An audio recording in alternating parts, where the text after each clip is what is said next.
I really want to thank all of you for being here.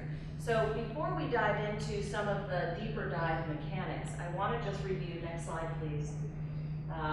That's who we are, and this is the order we will go in. So, sorry, back up real quick. Do you guys remember, help me remember, we'll go to Steve Shupe. Oh, all right, there you go. Next slide.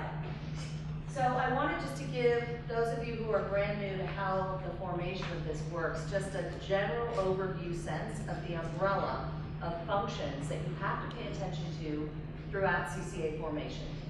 You won't be surprised that many of these functions then will carry through to operations, but they might look a little bit different when you get to operations. So today we're really focusing on formation and what you got to do to go from concept to launch in hopefully a pretty short period of time. So I'm not going to go through all the detail here, but essentially it boils down to about 6 buckets. One is program management and project design. So you've got to have a group of folks who are running the ship, the architects of the plan. You're basically in a startup mode. You're starting up a business. And so you've got to have all of the strategy and implementation behind that. Community engagement is a huge piece. It shifts over time, as Jamillah will talk about. Really starts with local governments, key stakeholders, and then bumps out to the broader community when you're closer to launch. Technical and energy services, you can't do this job without these people.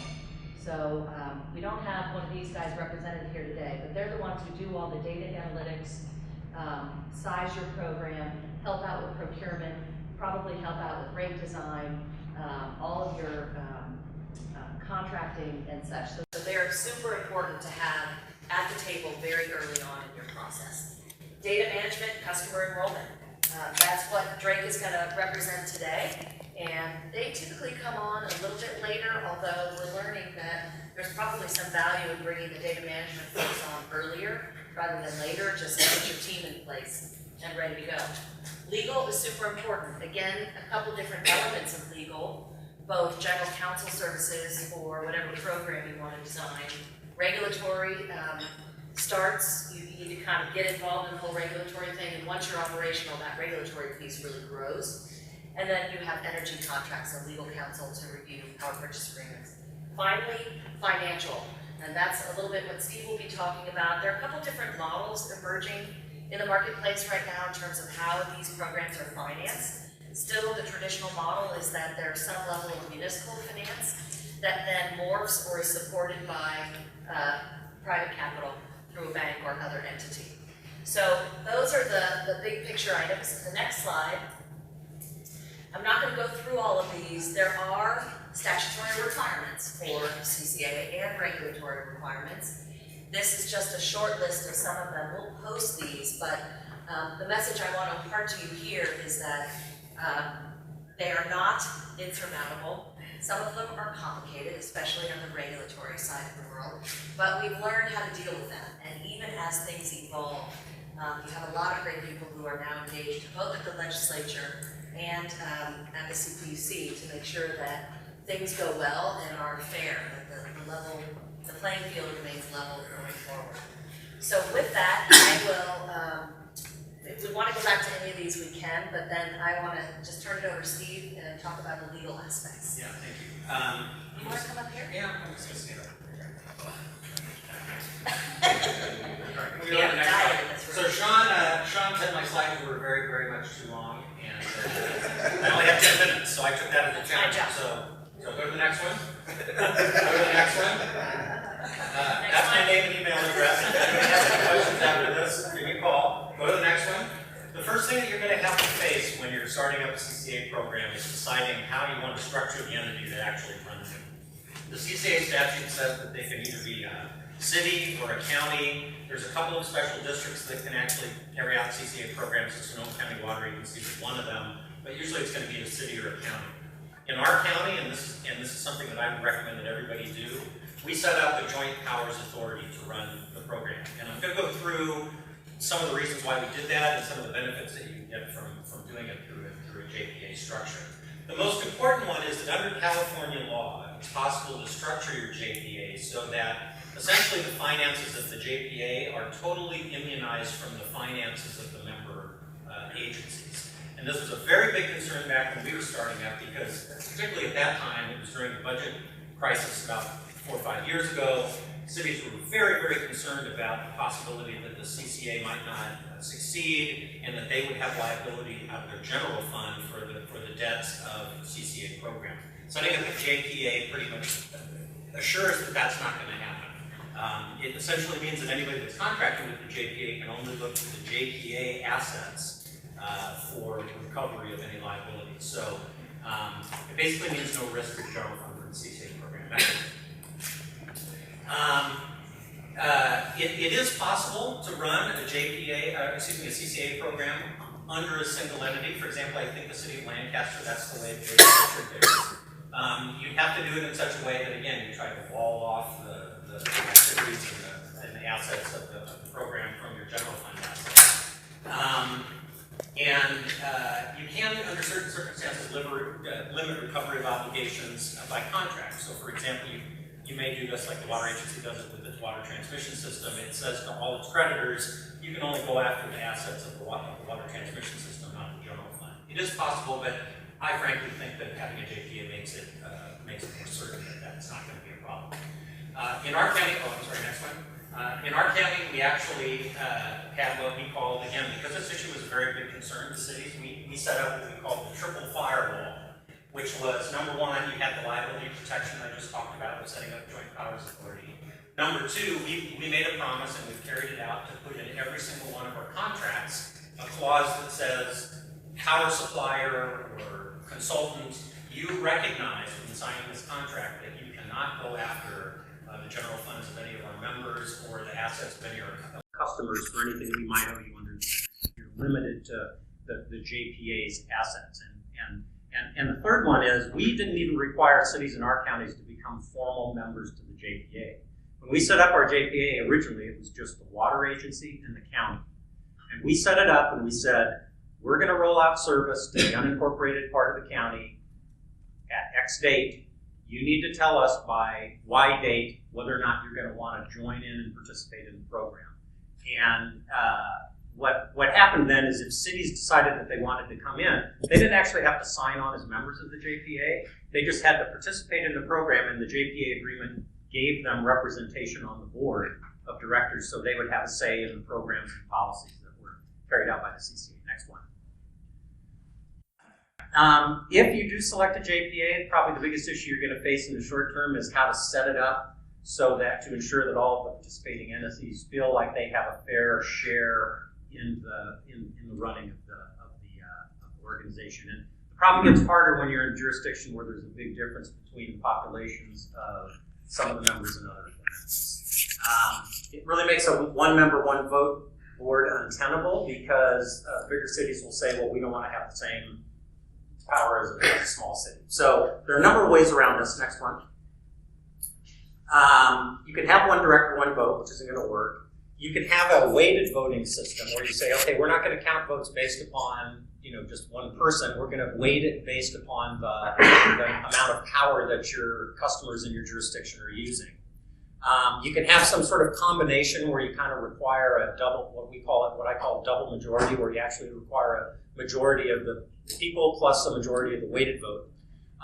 And you can also write in special protections for small jurisdictions in certain matters. Next one. See Shawn? We have a big difference in size in our county, as I think I mentioned. And what we ended up doing is, through a lot of negotiation, we ended up setting up a voting structure where basically our vote is one board member, one vote. But on any particular matter, any board member can say, I want to have it be by weighted vote. So that kind of, we've never had anybody ask for a weighted vote in the 2 years that we've been operating, and I don't expect we will. And we also created some protection in the JPA for smaller jurisdictions, so that some of the things require 2/3 vote to do, and a couple of our members are more than 1/3 of the total, so they could block. We wrote in some protection so that basically one person couldn't get their way without having at least a couple of other come on. Okay, next one. So that's it. That's what we did, and we've really found that this has worked extremely well for us. It's promoted compromise. It's promoted consensus. I think we've only had a couple of votes in the 2 years that we've been running that were not unanimous votes of our board. So next one. See, Shawn? Can I interject? No. Your model's being used by 2 or 3 others. Oh, okay. That's all I want to say. Count that again. Again, there are some special voting requirements that we put in. If for amendments to the JPA or involuntary termination, you have to vote on a weighted basis. And again, I mentioned this rule before. If one member has more than 33% share of the voting shares and votes no, then you have to have at least one other member vote no, just so one party can't block the action. That was Mr. Landman's idea here. He's a city council member in one of our smaller jurisdictions, and frankly, his willingness to work on the JPA and come up with these kinds of compromises was a big deal in terms of getting it eventually done. All right, next one. Lessons regarding governance: be prepared to negotiate and give in a little bit if you have to. I strongly encourage you to keep what I call the default voting member to one board member, one vote. It just works much better, and I can't imagine how it would be if we knew that one member sitting up there was 42 and another member sitting up there was 1. It just wouldn't feel right. And the last point is also very important. Remember that this governance issue tends to be a really big issue during the time that you're setting this up. But once the organization gets going, it really doesn't matter very much. I mean, we found that it's just really a non-issue. And again, at the end, make sure you arrive at something practical. Okay, next one. There's another couple of things that I want to talk about governance. We, in our JPA, in response to some concerns in our community, set up 2 standing subcommittees. We set up a ratepayer advisory committee to represent the interests of ratepayers. And we set up a business operations committee to the idea was that this would be a committee that the board of directors would devolve a lot of authority to, and they'd be responsible really for running kind of the more involved in the day-to-day operations. In practice, at least in the early going, it was very, very difficult to incorporate these subcommittees into kind of what the JPA had to do to get going. And so my advice, in looking back in retrospect, I think we're now at a point where these committees actually have been great for us. Right now, we're in a position after 2 years where they add a great deal of legitimacy to what we do. Because everything goes through one of these 2 committees. It kind of gives a double check on what staff's proposing. It's really worked well. But my advice still would be refrain from setting up any mandatory subcommittees in the JPA. If the board wants to, at some point down the road, set up their own ratepayer advisory committee or business operations committee or whatever, they could certainly have the power to do that. But don't lock it into the JPA. That's something I would have done different. Okay, next one. This is an important thing, too, to think about. The Brown Act has become a sort of an issue in terms of our ability to go out and contract for power, because what we found was big energy companies operate in a kind of in a world of confidentiality. They will do a deal with you, but they don't want you to tell anybody else what deal they gave you, because they feel that puts them at a competitive disadvantage. Well, as you guys know, the Brown Act, and JPAs are subject to the Brown Act, requires pretty much that everything be done in an open meeting. And you can't, so how do you balance these 2 things? Next slide, please. There's a number of ways to deal with this, and you can either do it in the JPA or do it right after you get your first board in to sort of adopt policies. You can delegate the power to contract to the CEO or to the GM, so that decision actually doesn't have to get made in a public context. You can delegate power to the CEO or GM under specified conditions. So you could say, for example, if you have the deal and you run it by the general counsel and you run it by the chair of the board of directors, then you can execute it. You can also put substantive constraints around there, which we have done. We have some substantive constraints that say if you enter into an agreement and the contract is in a pre-approved form and the terms of the agreement are within our existing risk management policy, then it doesn't have to come back to the board for approval before it gets signed. It always has to get reported out. The point is, it's best to talk to the person you're probably going to be using for your feasibility study, to talk about these issues ahead of time and think through how you address these. If you can address it in the JPA, that's great, or if you address it in the first couple of board meetings, that's something that's also good. Next one. And last, right? Last day. There's also, we found, and at the time that we actually got, at the time that we got the cities on board and actually started into our kind of startup mode, it was me and Jeff Cyphers. We were essentially startup. And there's a ton of work that has to be done in order to set up a brand new public entity, which is essentially what you're doing. And so these are just some of the things that you've got to think about that have to be done from a legal perspective and a practical perspective early on. You've got to figure out how to, employment resolution. You have to have employee policies. You've got to, the issue of salaries comes up because in the energy field, a lot of the people you're going to need to hire in order to have smart people making good decisions about power purchases, they're going to make the big bucks. And the rest of the people in your local jurisdiction are going to go, wait a minute, you've got somebody there that's making, half again as much as anybody else in the jurisdiction. It's just the way it is, but it's something you're going to have to kind of face. Again, benefits, you got to decide what kind of retirement plan you're going to have for the employees, insurance, conflict of interest code, and then you have to register the JPA with the Secretary of State. I wanted to talk about just two more things that may come up. And that is, whoops, that's the wrong one. That is, you may have to address, and thankfully we didn't ahead of time, CEQA. We had a group that as we got towards the end of our process said, hey, wait a minute, what kind of CEQA analysis are you doing for the creation of your CCA program? And we kind of looked at it and we thought, well, we think we can make an argument with a straight face that just starting up the program by itself doesn't have an environmental impact. And that's the position that we took, and we weren't challenged on it, and it flew. But that's something that you may face. And then the other thing I want to make sure that at least, two other things. One, when you're setting up the JPA, and this is something your attorney may or may not be sensitive to, the JPA law allows you to choose to follow one of your participating jurisdictions with respect to the manner in which you carry out your powers. So if you've got like a number of different jurisdictions, make sure that your attorney goes through and figures out which of those entities has the easiest way to do things like contracting or buying property or other things, and make sure you put in their JPA agreement that you're going to follow that entity's, because that'll save you a lot of time. And then the last thing I want to mention is Prop 26. We've had some jurisdictions up north of us be approached with the idea that you could start up a CCA program and then basically bleed off a certain portion of the revenues to use for non-CCA purposes. Essentially just roll it into the general fund. My personal view is that that's not permissible to do that.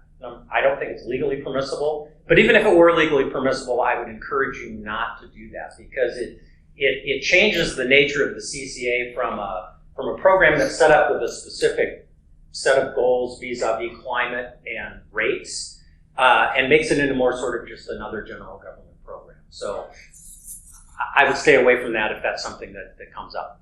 Shawn, how did I do? Awesome. All right. Good way to finish. Thank you. And I'll be right back. All right, can I talk from over here? I think I'm going next, actually. Are you next, Yeah, Jamillah? I'm next. Yeah. Thank Sorry. You. And I'm going to just sit. Are you going to sit? Yeah. All right. I'm gonna feel comfortable here. Good morning, everyone. It's a pleasure to be here. I want to thank Shawn for inviting us to be a part of this panel.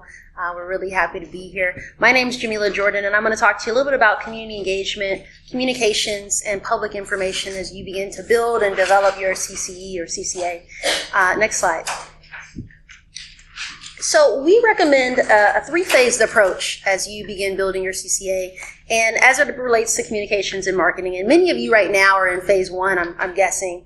I'm sure there's a mix in the audience here. But during this phase, you really need to develop a unified set of communication materials. And this is how the community will see you. This is how they will think of you as you begin to get out there and make yourself known as a known quantity. This is the really important phase for that, and particularly for your initial communications with cities, media, and other key thought leaders who may influence development of the CCE.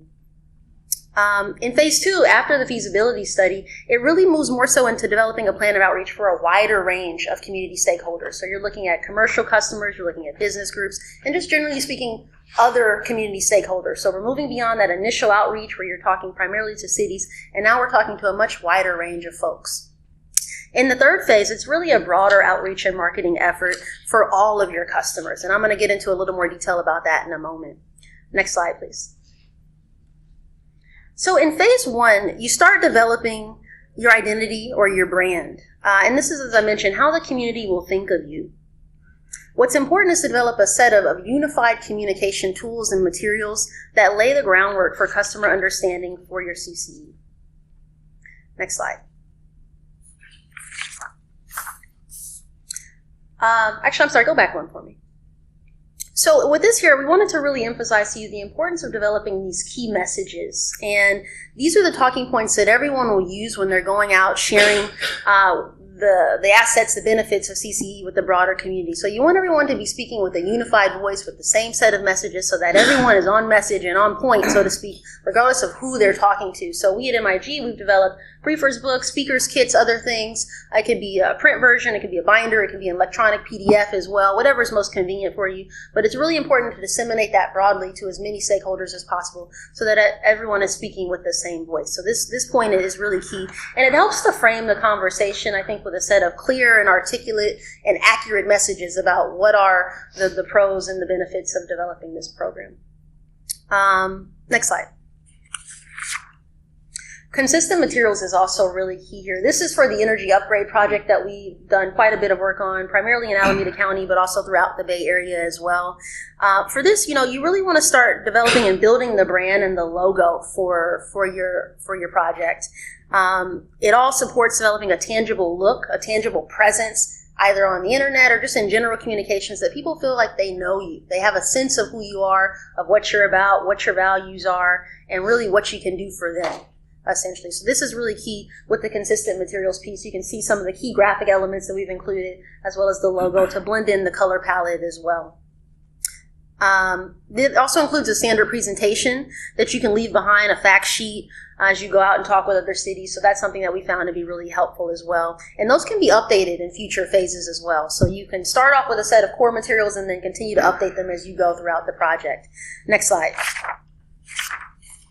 So the user-friendly website, this is something that can't be stated enough. As you know, everyone Googles, everyone is out there on the internet searching for what it is they want to find, and you simply have to have an up-to-date website. And this is an example of one that we created for the Silicon Valley CCE partnership very recently, and it just contains a host of really important, vital resources for them. It has a calendar of their upcoming events. It has links to documents and other agendas and things. It also has a way for people to sign up if they want to learn more about the process, and that's something that's really key. CCE is a new concept for a lot of people, and so you want to be sure to provide them with a baseline of information for them to get comfortable with what it's all about. Next slide. So phase 2. As I mentioned earlier, you really want to start to widen the range of folks who you're going to be talking with. This is now the commercial customers, the businesses, and other stakeholders. And we recommend that this start after the feasibility study, and that you can begin to incorporate the information that you learned from that study into your phase 2 materials. And we really recommend that you include most, if not all, of these items, some of the community meetings, the presentations, webinars, your social media campaign, direct mail is another option, press releases, tabling. All of these are really essential to reaching the broadest cross-section as possible. And really, again, laying the groundwork for customers' understanding of who you are and what you have to offer them. Next slide. So we know the CCA is a new concept, and it's important to ensure that everyone has the same baseline of information, at least initially speaking, right? So what are some of the ways that we can do that? And for the Silicon Valley CCE partnership, we thought of creating an animated video, a presentation that is an overview, a sort of CCE 101 for people. And so I'm going to show you here just a snippet of it, and I want to encourage you, we have a table outside if you want to see the full thing. Stop on by and check us out.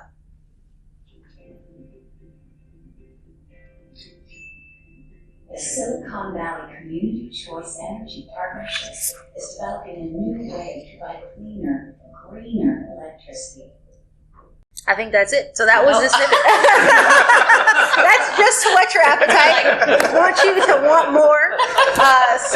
It's about a 3-minute video, and we found it to be highly effective. We showed these in our first and second round of community outreach meetings and at the top of the meeting, and it really just helps people feel a little more comfortable with the language that you're using, making people feel as though they understand a little more deeply what CC is all about. So this is a highly recommended tool. Let's go to the next slide. So phase 3, we're now moving into, this last phase of this approach here, and it's really about outreach and marketing. And we really recommend that you start this about 6 months before your launch so that people they have a sense of who you are before they start receiving the notices. So that's the phase 1, phase 2 work. And now it's time to really get out there and market to people. And so, PG&E will be running TV spots. They'll be running print and radio ads. So it's really important that we get out there as well and really let people know what we have to offer. And so there's a variety of ways that you can do that, from advertising, radio, print, and digital. Social media is huge. We found that to be highly effective in our work in Alameda County, Sonoma, Marin as well. Continued presentations. This is something that sometimes people feel like you may have touched everyone. You may feel like you talked to everyone who you should or you need to, but it never stops. So I want to just encourage you to keep this as a consistent thread, that engagement is important throughout the life of the project.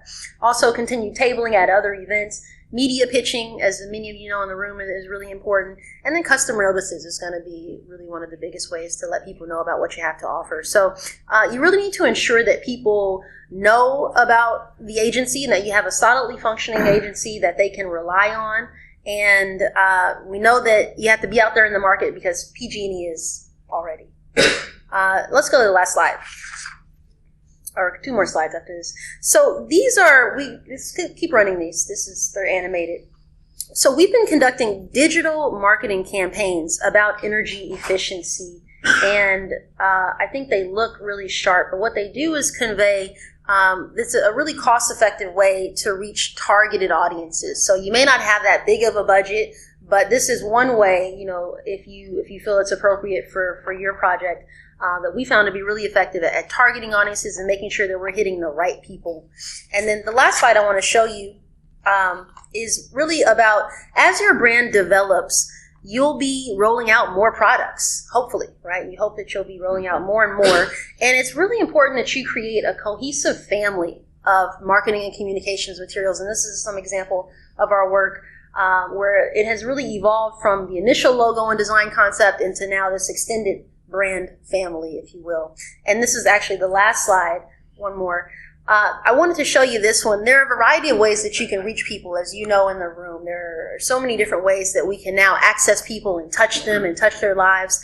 And depending on your budget, there are a number of really creative ways, some splashier and more in your face than others. This is an example of a billboard you saw earlier, the Energy Upgrade Bus Shelter. But these are things that you can think about as you begin to really want to make a bigger splash and make sure that people know who you are and your presence is felt throughout your community. So with that, I'm going to turn it over. Thank you, Jamillah. Thank you. Now you're up. All right. If you want to jump the gun again. Good.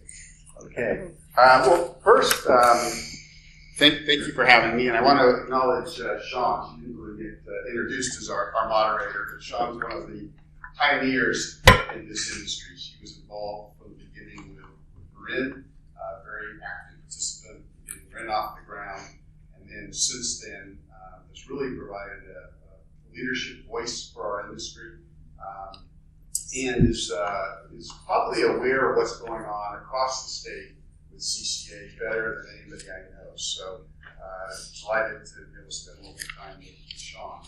I'm also I was kind of overwhelmed by being out in that ballroom and seeing all those people sitting there. When you consider where the industry started and where it's gotten today, we're clearly at an inflection point in terms of growth for this industry. Marin's up and running, Sonoma's up and running, hugely successful, now Lancaster. This is really exciting and inspiring. Having said all of that, it's still very early stages for the industry. There's a lot of work to do, and I'm sure you guys are going to be active participants going forward, which is why you're here today. Very briefly on River City Bank, who the heck are these guys? We're based in Sacramento. In fact, we're the largest bank in Sacramento, and we're proud of that fact. And we've been in business now for it's our 43rd year. We're also proud of that. But realistically, we're relatively small compared to the national banks. We're tiny, in fact, compared to the branding national banks. And that allows us to be, and in fact, puts an obligation on us to be more entrepreneurial than those banks. If we're not more entrepreneurial than them, we're just a small bank that's not very good, and that's not our ambition. I'll talk relatively briefly here, high level, about financing for startup CCAs. Talk a little bit about what lenders look at, and then very briefly talking about lessons learned along the way. First, in terms of financing, I think got a slide here. There's two main drivers for the financing need, and I put them into two buckets. One is what I call seed capital, and this is the money needed to get the CCA up and running. This is the money that you need to hire staff, hire consultants, start your marketing outreach program. All of that takes capital, and the experience has been that that's about $2 to $3 million in capital. That is typically financed by one of the GPA members, as it's not something that a bank lender is going to finance. It's operating losses, and a bank lender is not going to be comfortable with that. So you need some sponsorship coming from one or more of the GPA members. The second category is working capital, and this need arises after the launch of the operations of the CCA. And I think we've got another slide after this that goes in a little more detail on this. Good. There we go. And the working capital need arises because there's a time lag between when the CCA has to pay its staff, a time lag between when it has to pay its energy supplier, other vendors, versus when it collects the revenues from its customers. There's a time lag there, and that creates a working capital need. The size of that need can vary a lot. It depends on four factors, which I have listed here. One is simply the energy load for the JPA. The bigger the energy load, all other things being equal, the larger the working capital need. Second is the phasing of the rollout. The more accelerated the phasing of the rollout, the greater the working capital need. The more elongated the rollout, conversely, the smaller the working capital need.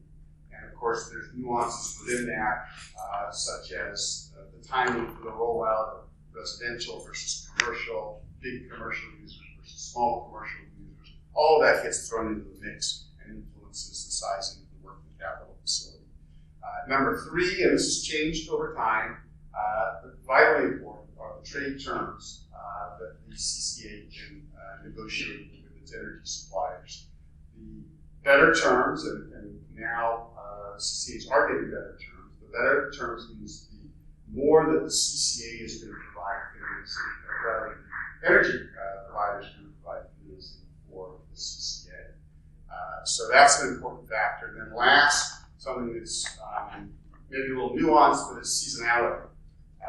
There's better rates in the summer than in the winter. If you come online in the winter, that means you're going to have lower rates, which means less cash flow, which means more working capital needs. So the timing for when you come online also influences the sizing of that working capital facility.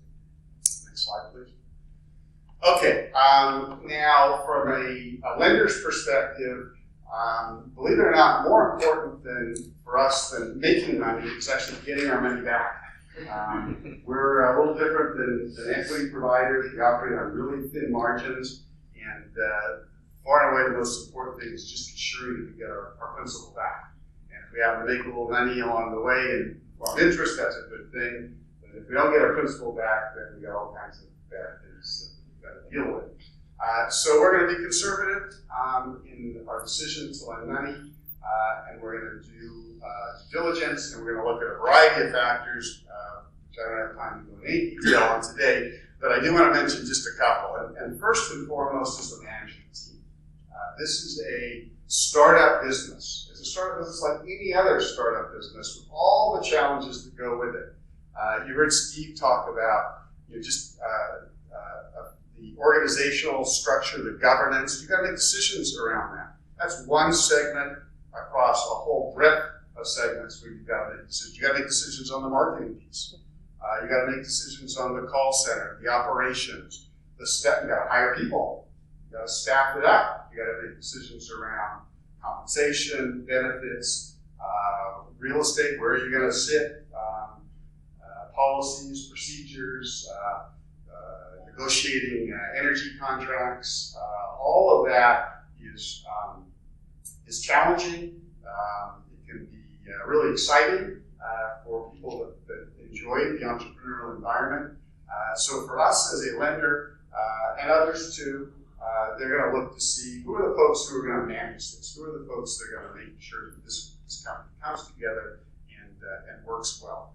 And at the for that CEO who's going to be in charge of the CCA, it's a very challenging job because not only do you have to have that entrepreneurial skill set to be able to do the things I was just describing, but you've also got to have the political savvy to be able to work with all of your elected officials, these JPA members. That in and of itself is a skill set that some have, some don't. You've got to have knowledge of the energy markets, which are very complex. And at a minimum, you've got to surround yourself with some people that have knowledge of those markets. Marketing, Jamillah was talking about, extremely important. You're going up against, for better or worse, an incumbent that has been in business for a long time and has a brand recognition in the marketplace. You've got to carve your own niche. Steve spoke about governance. Community support is also important, and we want to know that the community is behind this. There's always going to be a little debate when it comes to CCA. We want to know there's broad community support. And then finally, financial modeling. This is a startup business. There's no track record to draw upon for that particular CCA. At least today, we've got the benefit of being able to draw upon the experience of Marin and Sonoma. So that puts us miles ahead of where we were when Marin launched back in 2010. Next slide, please. So wrapping up, lessons learned. One is, notwithstanding the importance of the financial modeling component of it, you should know that the financial modeling will be wrong. It is absolutely guaranteed to be wrong. There's thousands of variables that go into that model, and there's just no way that anybody can predict with accuracy all of those variables. Now, some of them are going to be wrong on the good side, so to speak, and some probably on the bad side. Right, Steve? Yeah, we were fortunate. We got the good side. Yeah, you got the good side. Absolutely. But it's going to be wrong. There's just no way you have a crystal ball to be able to predict everything, right? So be prepared for that, and select a financial partner who's going to be in it for you for the long term, not just the short term, because things are going to change. And you want a financial partner that's going to be able to respond in a timely fashion for you as those things change. So with that, I'll say thank you, and later on I'll answer your questions.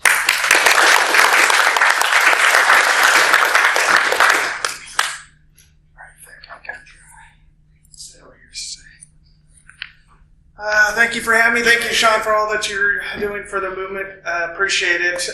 Again, we do the data management for the 3 operational CCAs and the 4th coming on with Clean Power San Francisco. I've been here since the start when Kings River, San Joaquin Valley was trying to launch since 2006, 2007. So these symposiums were a couple dozen people. There were flip-flop shorts, and so really impressive. So we've got a long long way. Next slide, please.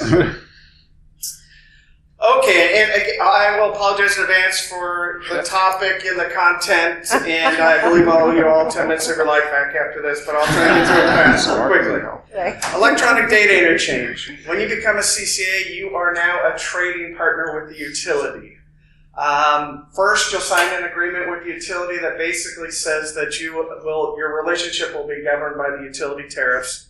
Next, you have to be EDI certified. What is that? Electronic data interchange is a very old data communications protocol. Energy industry stole it from banking, who stole it from the military. It's 50, 60 years old.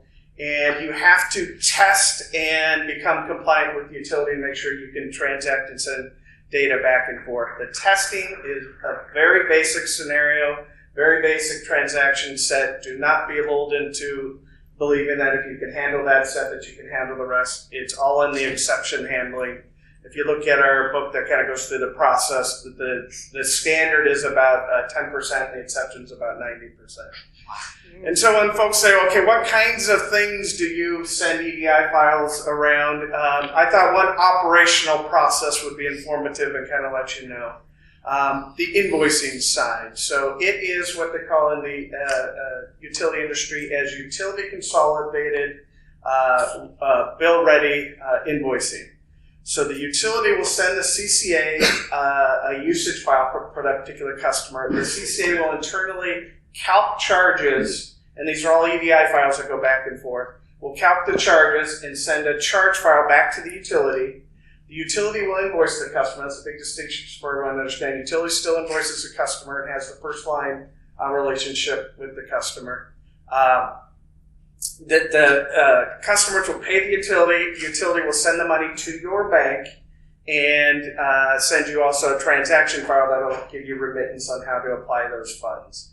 So as part of the technical testing, you'll also have to involve your bank and do a penny test to make sure that the utility can send money to your bank. And one of the lessons learned, I encourage everyone, use a separate bank account for your CCA funds. It helps with the validations, it helps with the reconciliations. Don't commingle funds with other bank accounts. You just say bank, just get a separate bank account. Next, you'll have to get certified EDI. You'll have to set up your customer information system. That's your billing system. So you'll have to capture all the utility account data. You'll get the account data from the utility. You'll have to scrub it. Quality around. You cannot be a data taker in California. The California Independent System Operator doesn't care that you got bad information. You can't tell them, well, that's what the utility sent me. We need accurate data to one, bill your customer, and two, a little bit later I'll talk about to report your load to the California Independent System Operator. Determine your program rates. Rates are a big question you'll have to decide. Do you want to follow the utilities rates, which are seasonal in nature? Your supply is probably a fixed price year-round. Do you want to follow your supply so you'll even out some of the working capital fluctuations that was talked about? Do you want to have a utility? There's a separate rates for each rate class. Do you want to have all of them? Do you want to have some of them? Do you want to consolidate? A lot of questions that go into that.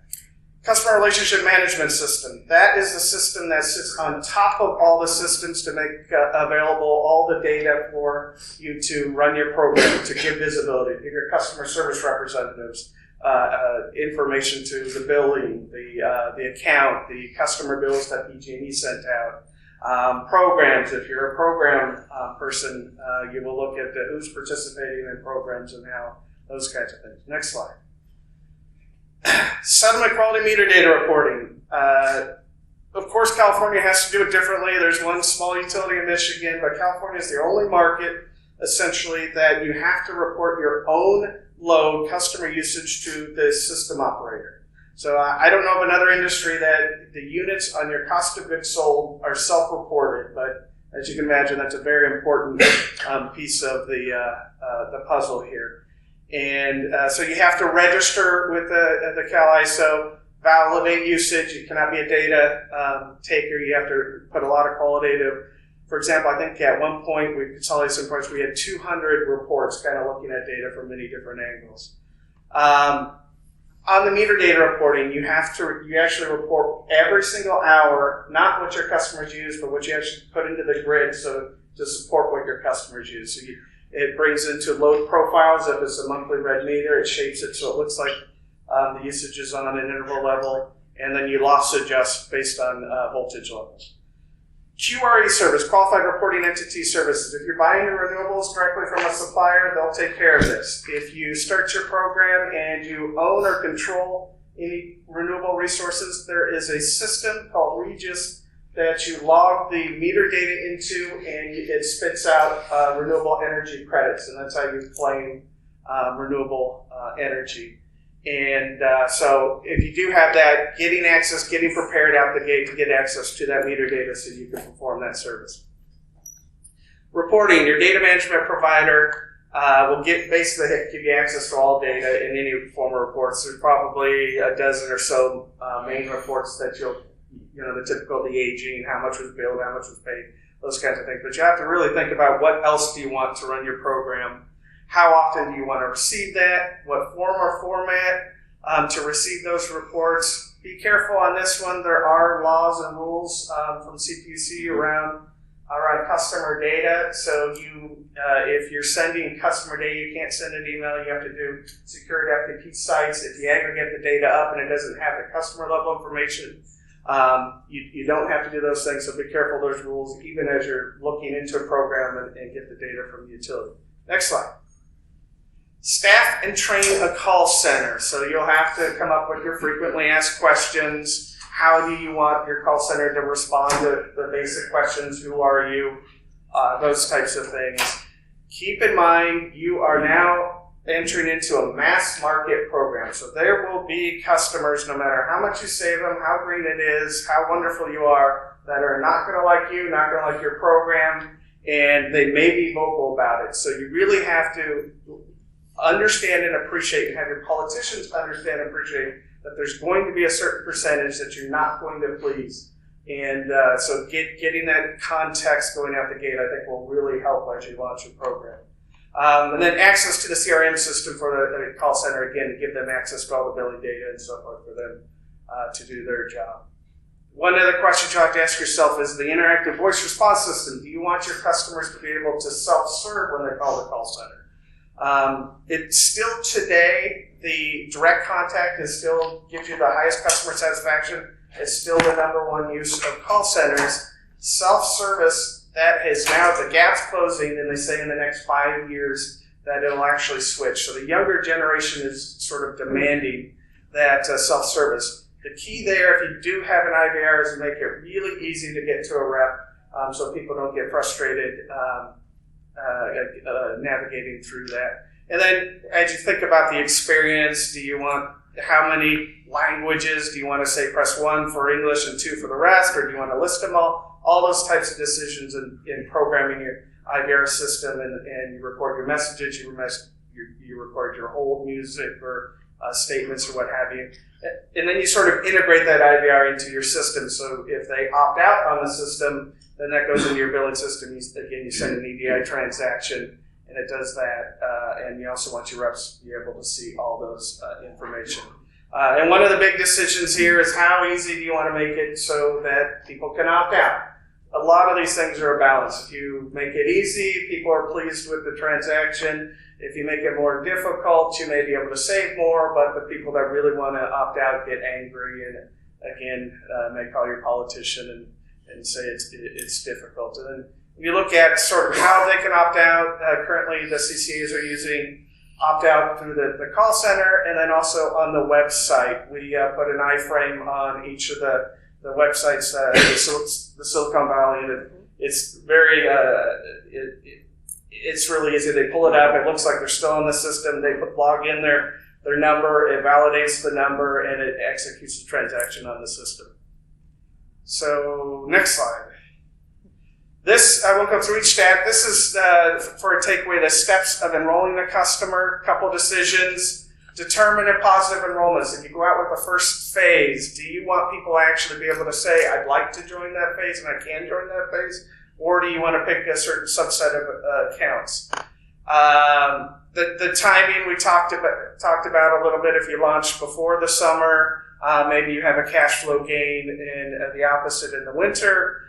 Always be whatever when you choose your phase accounts, make it clear. Whether it's pick a city, pick a zip code, pick a type of customer, so that your jurisdiction knows exactly who's in the first phase. If you cherry pick accounts and their neighbor may be on and them not, that'll cause a lot of confusion, a lot of call spiking. And another comment back to the call center is it's really hard to predict calls in the CCA call center. Things that spike it, communications to the notices, communications to the jurisdiction, op-eds, something in the news spikes, and those are really hard to predict. So just be careful on that. You do have to give 2 notices prior, 2 notices after the opt-outs. There is a 30-day dead period no one will tell you about. So when you think about the timing, you have to have 30 days for you to give the information back to the utility and then crunch it and set you up. And data management's all about getting the details and the exceptions right. It's not necessarily the rule. That's it.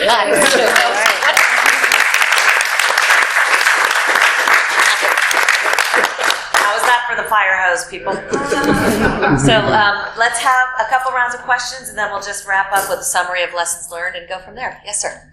How does a CCA type program work for a consumer? Do you get their long-term commitment to buy, or can they opt in and opt out just whenever they want? A customer can opt in, or actually all customers are enrolled. CCA is an opt-out program, so the local CCA program becomes the default electricity supplier. So, but a customer can opt out at any time. And opt that back in? I mean, they would have to wait a year. So currently the law is that they have to stay a year with the utility before they can come back. I'm curious. Hi, I'm Jared Jackson Lundberg. I represent the San Antonio County Office of Education. And I was curious how you're planning or you thought about interfacing with the school systems, because I know that a lot of students are very into this and very forward-thinking. So I was wondering how you're planning to interface with education systems. So they're a client. San Mateo is a client of ours, and that is part of the next phase outreach for them. They are planning to launch Peninsula Clean Energy in October, so I imagine that there will be some meetings set up here pretty shortly. Mm-hmm. I would just add to that too that we're also working with, I believe it's in Marin, and my colleague Joyce can speak better about it, but we're working on a new environmental center out in Marin, I believe, and we've really geared it towards young people, young audiences, particularly that sort of 5 to 15 range. We've come up with a variety of different outreach activities, whether it be a coloring book, which works really well for kids. We have a couple out at our table, and just different ways that we can engage young people as they begin to embark on this journey of wanting to see a cleaner environment. And so to speak to that, I think that we're really beginning to think about our marketing and communication materials for those younger audiences. Mm-hmm. Yes, sir. I have a follow-up question to the school question. Is that our city has 3 school districts, some of which straddle several cities, some of which may or may not join our proposed JDA.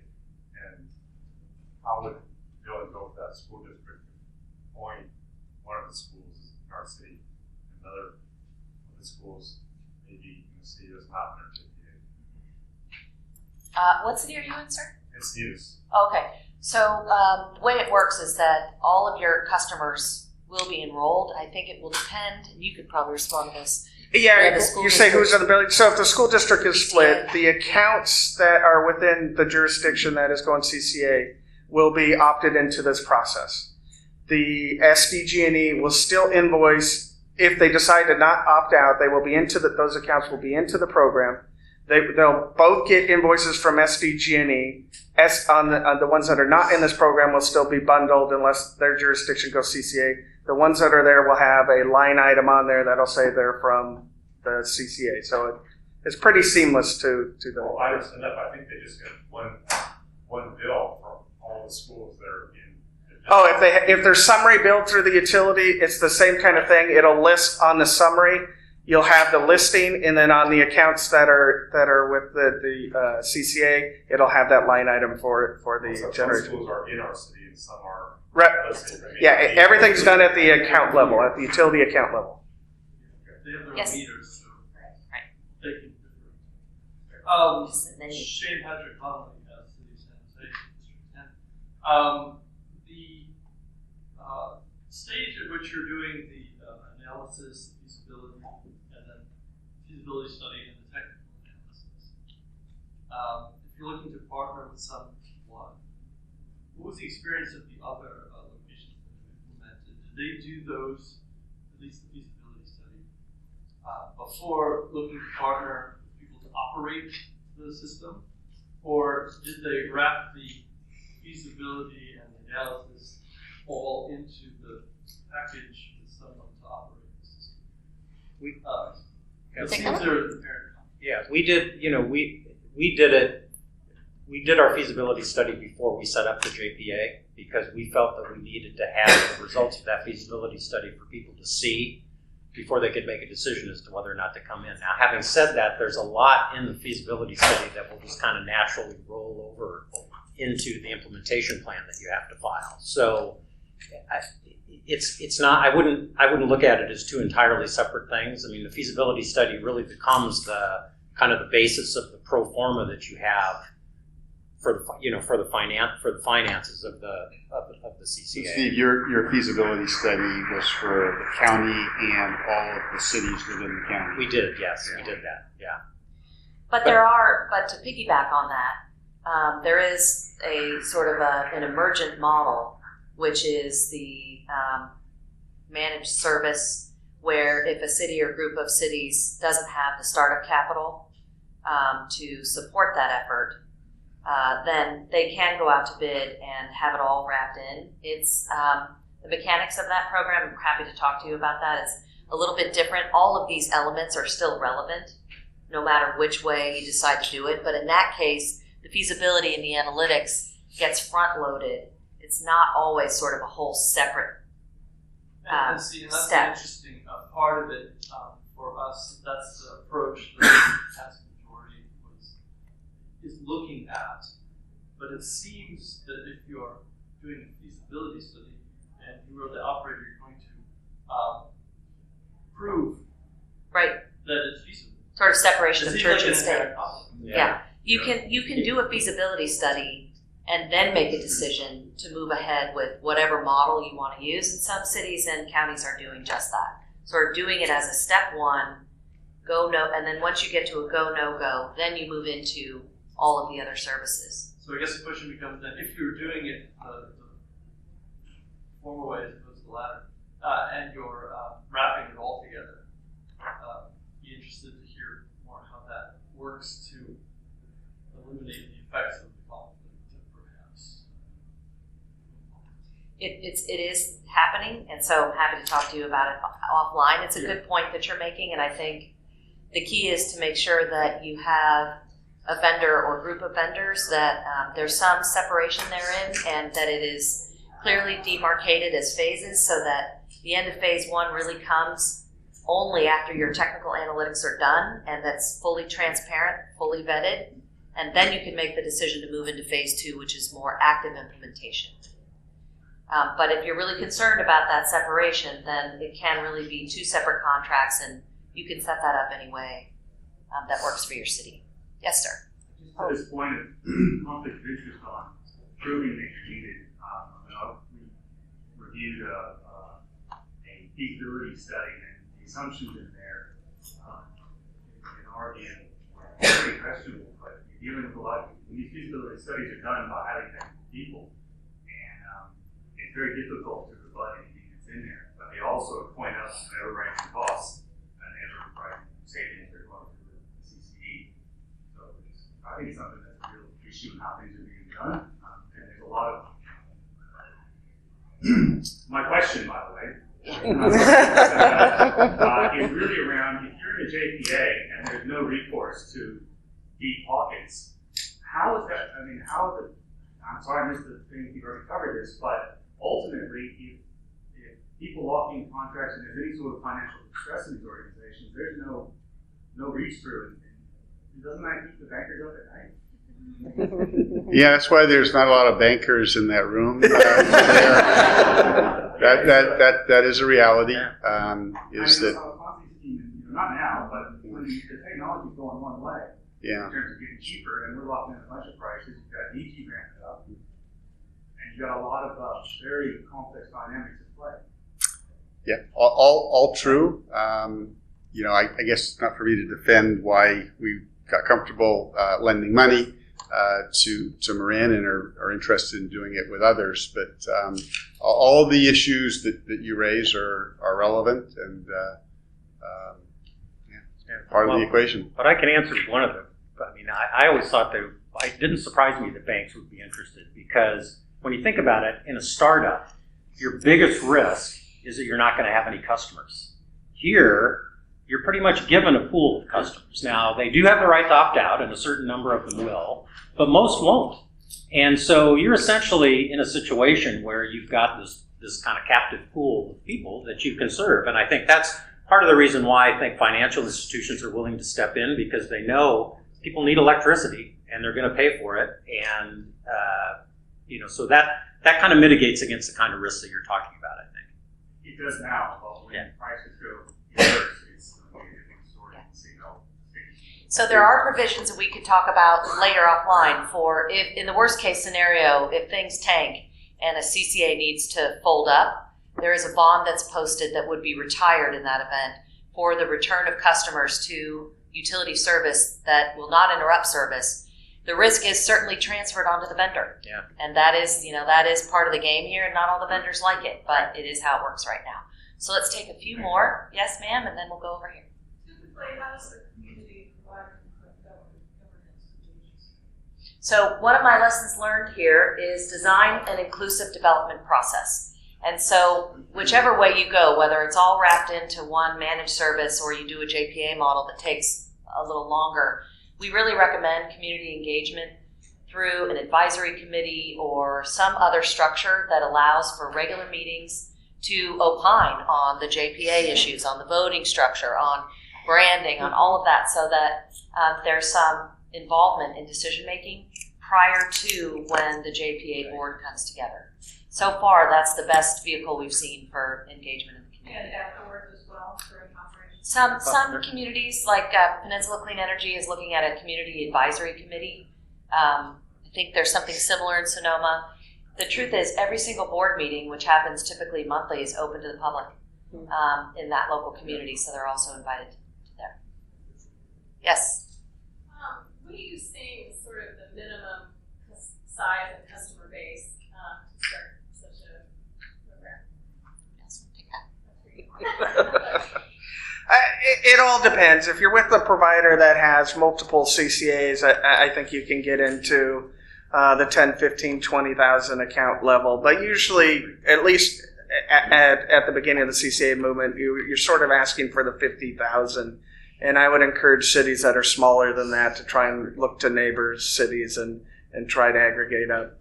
Just because everything you're buying and purchasing and doing needs to be to a little bit of size for, one, economies of scale, and two, to get the better pricing, sort of Costco bulk pricing.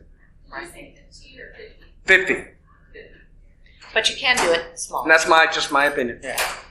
So let's do one more, and then we're going to wrap it up, and then we'll stick around. If you have any questions, we're happy to help out. Anybody? Yes, sir. Question for, I think Stephen the banker. Am I to understand that the bank will fund the working capital side of it, but not the seed at all? Right? Yeah, that's our bank. I can't speak for the entirety of the industry, but that's where we're at. And I should say, we did get one of our local banks to fund some of our startup, but they required a guarantee from the county in order to back that up. So yeah, and of course we would be comfortable providing the seed capital if we have recourse to one of the creditworthy JPA members. Depending on low data, what kind of range are you talking about in terms of working capital? Well, that's a good question. The Marin was actually quite small because of their phasing. It was quite small. But when you're looking at Peninsula Clean Energy, Silicon Valley Clean Energy, now you're getting into the $5 to $15 million range for working capital facilities. Okay. One more and then we'll wrap. Anybody? Yes. I'm not clear on the role of any for the city councils. The role of the city council. Yeah. Oh, the role, they're critical. Because at the end of the day, it is the local city council or board of supervisors that will authorize this program. So one of the slides that I cruised over were the statutory and regulatory requirements. Number one, it has to be authorized through ordinance by the city council, board of supervisors to even launch a program. Operational after launch. After launch, typically local electeds will serve on a board of directors. If they're members of that JPA or even in a managed service, there needs to be some element of local control and local governance. And Shawn, if I could just add to that, I think that, you really want to have your broad constituents going to your city council and carrying the message for you so that you're not the only voice, you're not the only ambassador, but you really have a host of stakeholders from across different fields and disciplines who want to come together and say, this is important, we want you to care about this. And that entails, that then leads to your city council saying, well, maybe we should be paying more attention. Yeah, absolutely. So one more slide. Let's cruise through these lessons learned. Political leadership is essential. So absolutely can't do it without political leadership because they're the ones who ultimately make the decision to go, no-go, and offer this up to your constituents. Take advantage of local advocacy support. We're really seeing an expansion of statewide advocacy as well as local groups, Sierra Club, not SB, but the 350.org groups and even some local groups that start off. So really take advantage of getting them trained up and they can act as a speaker corps for you. Design an inclusive program or process. Understand the policy objectives, preferences, and obstacles. So far in California, what we're seeing is that the Climate Action Plan turns out to be the number one driver for why communities want to move forward with this. So hook it, create a nexus that allows your city council or your board of soups to move forward in a way that's real for them. Define approach to startup funding and capital. And then the last thing I'll say is, really hire good help. There is increasingly good help out there for people who know how this works and vendors who know what's going on, but you don't have to reinvent the wheel, and invite you to talk to any of us or any of the other folks out in the group today. Last thing I'll say, this is a jobs generator. That is one of the ancillary benefits that comes through CCA. So Peninsula Clean Energy is looking for a new CEO to be hired here in the next 6 weeks. So just announcing that and put it out to your networks and they're... It probably pays a lot. The pay will be more than we're used to. Yeah. So just wanted to wrap on that and thank you all for coming and let's go to lunch. All right.